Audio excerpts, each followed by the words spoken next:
Hello everyone, here we've got a video on I've no idea how old these are, but a Vent-Axia T series 9-inch extractor fan model TX9.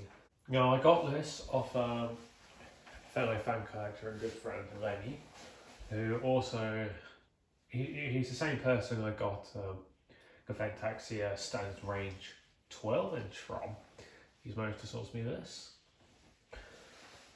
It wasn't really fast. I got this with two other fans, I should also add. One of them was a Lightron 18-inch pedestal fan, which I got for parts because I didn't want most of it as to use as a parts fan. And also got a Pithco 12-inch desk fan. You know, one of those odd, like all chrome ones they did.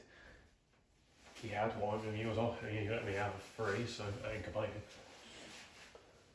He wasn't really fussed about money even for this one, but I was happy to pay him all he really wanted was a tenner for it, which fair enough. So for £10 I got this Vent-Axia with a controller. I believe the controller is original. It is a T-series Vent-Axia controller. You have like this turns the fan on and the shutters on, and this allows you to reverse it. You may notice how this one has two cables coming out of there. Now that's solely because I don't have a 5-core cable. I don't have, 5-wire cable, so I've used one 3-core and one 2-core cable to make up for it. I don't know why I went all black for the cables, but I have. Good, why not? You may also notice this on this, which is an information tag that came off the motor. Vent-Axia 220 to 240 volts, 50 Hz, 442485. Whether that's a part number or a serial number, I don't know. But yeah. I don't know the age of this fan either. I don't know how old these T-series are. I think they've been around a while, but I have no idea how old this particular one is. I'll show you around though.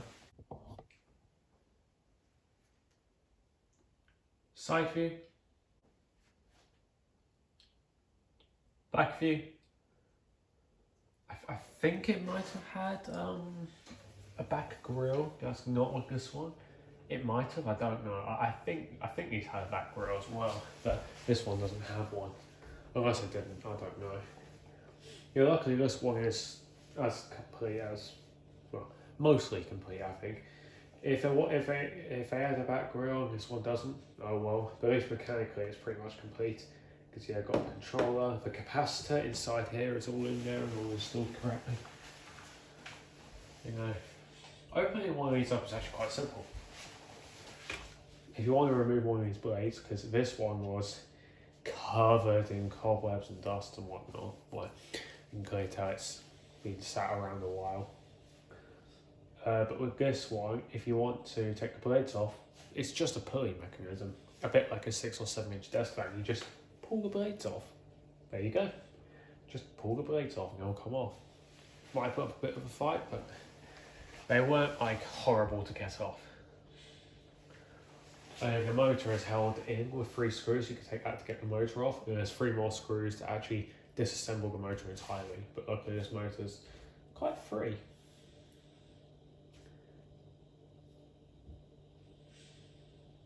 It's free, so not much of an issue. It's got a nice steep pitch, as you would hope from an extractor fan. I do like the fact that this can be you can disconnect power from here, which is quite simple, which means with this, if I got another one of these, I could just take this off and slap it in another, basically. Also, just so you're aware, these extractor fans, because they're 5-wire, you have 3 lives. Which I assume is 1 live to spin it this way, 1 live to reverse it, spin it the other way, and 1 live for the electronic shutters, because this fan has electronic shutters. Yeah, it's got this rubber, maybe some of them will be installed into a wall directly like that, and the rubber's there as a seal or something. I don't know. For disassembly, this front grille is held on with 1 screw here, and there's 2 plastic clips at the bottom, and this front grille comes off. If you want to there's these 2 things, there's one on the other side. You push both of them in at the same time, and this back plate here will just come off. which will allow you to gain access to the inside and the wiring inside all of here, and also because they can build up a bit of dust there, so yeah. I believe with this, you just, well, you pull that way more than what I just did there. That's not how you're meant to do it here, but oh well. There you go, Vent-Axia TX9, 222 40 volts, 50 hertz, 85 watts, which is a lot for a 9-inch. And luckily, there's your wiring diagram, which I'll showcase you there. So you want to wire it to move air out of here. You wire it like, I'm going to zoom out because I just completely forgot I was zoomed in. Yeah, you want airflow to come out here, you wire up it like the left one. If you want it to come out, yeah, if you want it to come out here, you wire it up like the middle one. And then if you have a controller and all that, you might as well wire up like that. That's what I've done. There's your earth prong, your live 1, live 2, live 3, and your neutral. Oh yeah, there's an important sticker if using T-Series controller part. Okay, one of those 2 part numbers is capacitor pack must be removed from the fan and fitted onto the controller. Luckily, I don't think this controller is one of them, and the capacitor pack's already in here, so it doesn't matter really. It doesn't like to sit down properly, which is a bit of a worrying sign. I think the double wires I've used are probably not particularly great for this. We're gonna plug it in.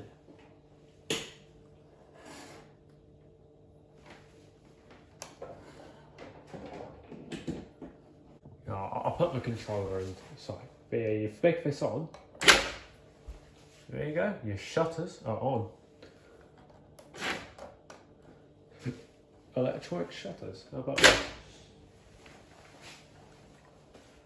That also makes sure it's the fan, because you'll also make sure your fan's off, because if you got the shutters off, your fan can't turn on.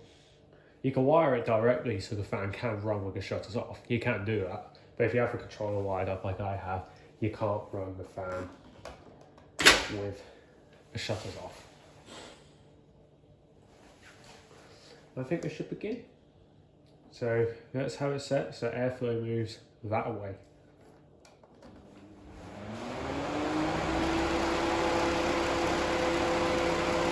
It's fast. And we're talking about 76.8 watts, which is under what it's rated.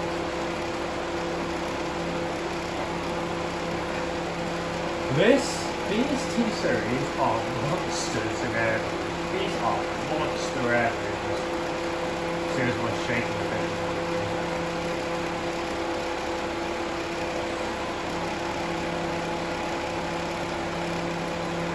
Now I'll show you what it's like switched on from here.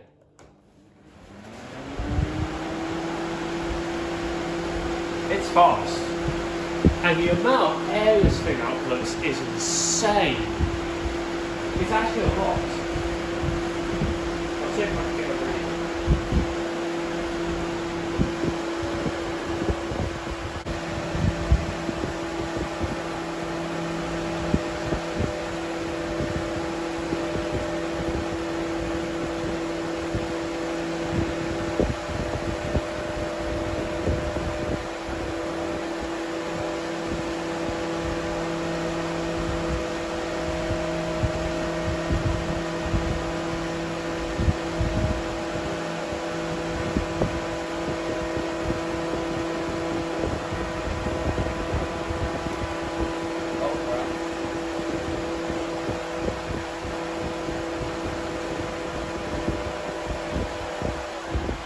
We're getting about 2,066 feet per minute.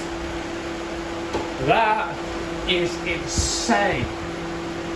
If you do not know, the number one currently on my list to this day is 1,672 feet per minute, which is the units.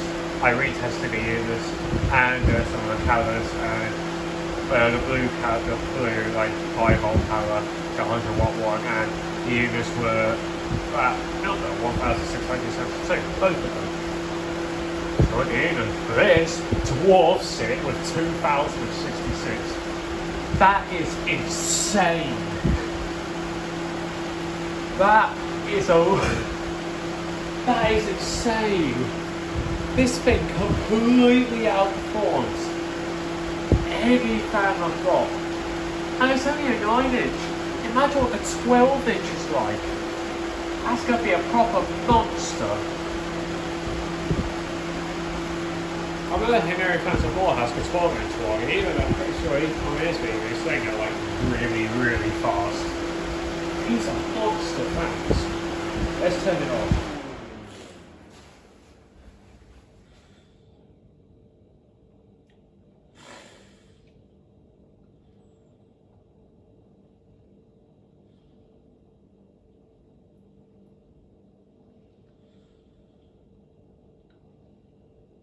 Considering I haven't oiled it, it's not bad spin now. Let's run it the other way.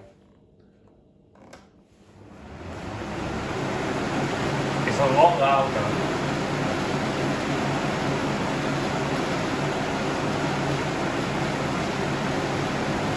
Yeah, it really has a good insane amount of suction.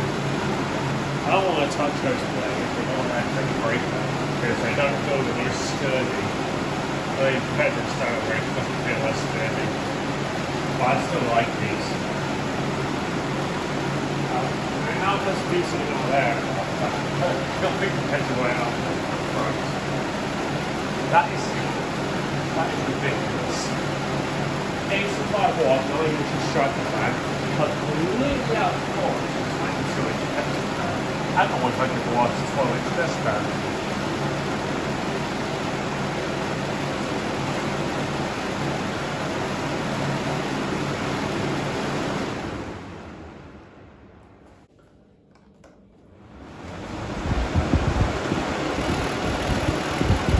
Here's the running from the front.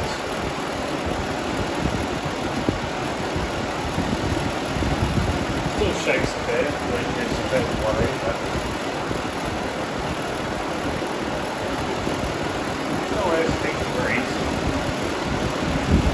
I've no idea what this bottom switch does. It doesn't, if you use it, it doesn't really do anything.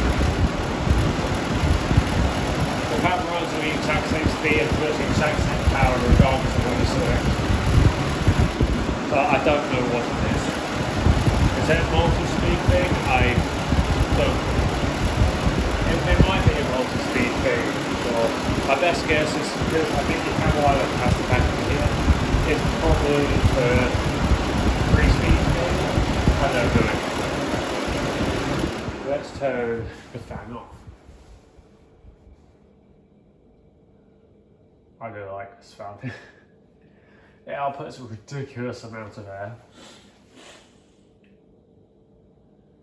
Dwarfs any fan that I've acquired. Really, it dwarfs any fan in my collection in terms of performance. That is insane. Over 2,000 feet per minute is nothing to joke about. Considering number one previously was about 400 feet per minute less. 400 feet per minute, if you don't know, is a massive increase. It's I think the biggest increase I've ever seen from a previous top one scorer. Wow, 400. I'm trying to think of how can I justify 1,400 feet per minute. So yeah, GDC Sprite. 7-inch desk fan to a calor 12-inch desk fan, that's about like 450 feet per minute increase. That's only here, that's not much of an increase. And that's a big difference in performance over two fans. One of them, to be fair, those GC Sprites are solid air movers for a little 7-inch. They're good air movers. But the calor absolutely, it destroyed the T16 in performance. Absolutely dwarfed it. Its low setting outperformed it. This thing is the biggest increase I've ever seen. Ever. Let's turn the shutters off.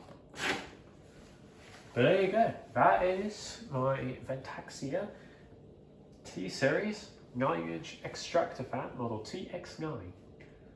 Hope you enjoyed. Thanks for watching and see ya.